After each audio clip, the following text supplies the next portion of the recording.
বঙ্কিমচন্দ্র চট্টোপাধ্যায়ের জন্মজয়ন্তী উপলক্ষে আগরতলায় আয়োজিত হলো বিশেষ শ্রদ্ধাঞ্জলি অনুষ্ঠান। মুক্তধারা অডিটোরিয়ামে তথ্য ও সংস্কৃতি দপ্তরের এই উদ্যোগে সাহিত্যপ্রেমী ও বিশিষ্টজনদের উপস্থিতিতে তৈরি হয় এক আবেগঘন পরিবেশ। শুক্রবার আগরতলার মুক্তধারা অডিটোরিয়ামে বঙ্কিমচন্দ্র চট্টোপাধ্যায়ের জন্মজয়ন্তী উপলক্ষে শ্রদ্ধাঞ্জলি জ্ঞাপন অনুষ্ঠানের আয়োজন করে তথ্য ও সংস্কৃতি দপ্তর। অনুষ্ঠানে প্রধান অতিথি হিসেবে উপস্থিত ছিলেন শান্তনা চাকমা। এছাড়াও উপস্থিত ছিলেন আগরতলা পুর নিগমের মেয়র দীপক মজুমদার, বিধায়িকা মীনা রানী সরকার এবং তথ্য ও সংস্কৃতি দপ্তরের অধিকর্তা বিম্বিসার ভট্টাচার্য সহ অন্যান্য বিশিষ্ট ব্যক্তিবর্গ।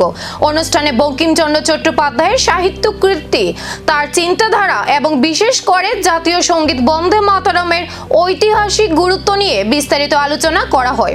বক্তারা তার সাহিত্য ও জাতীয় চেতনায় অবদানের কথা স্মরণ করেন। দেখেছেন, পড়েছেন যারা, তো তার জন্য আমরা যারা এখানে স্টুডেন্টরা রয়েছে তাদেরকে ভাবতে হবে যে আমাদের শুধুমাত্র চাকরির ক্ষেত্রে আমরা পড়াশোনা করব না। চাকরি অনেকেই ঠিক আছে, আমাদের লক্ষ্য থাকে যে আমরা চাকরি করব, পড়াশোনা করে চাকরি করব, সেটা মূল লক্ষ্য হওয়া আমি মনে করি উচিত নয়। আমাদের চাকরির পাশাপাশি আমাদেরকে আমাদের জীবন গড়ার ক্ষেত্রে আমাদের যে জীবন আদর্শকে যাতে করে আমরা ঠিক রেখে এগিয়ে যেতে পারে, যখন একজন আদর্শ ব্যক্তি আমরা গঠন হব তখনই কিন্তু আমাদের এগিয়ে চলার ক্ষেত্রে আমরা দ্রুত গতিতে এগিয়ে যেতে পারবো।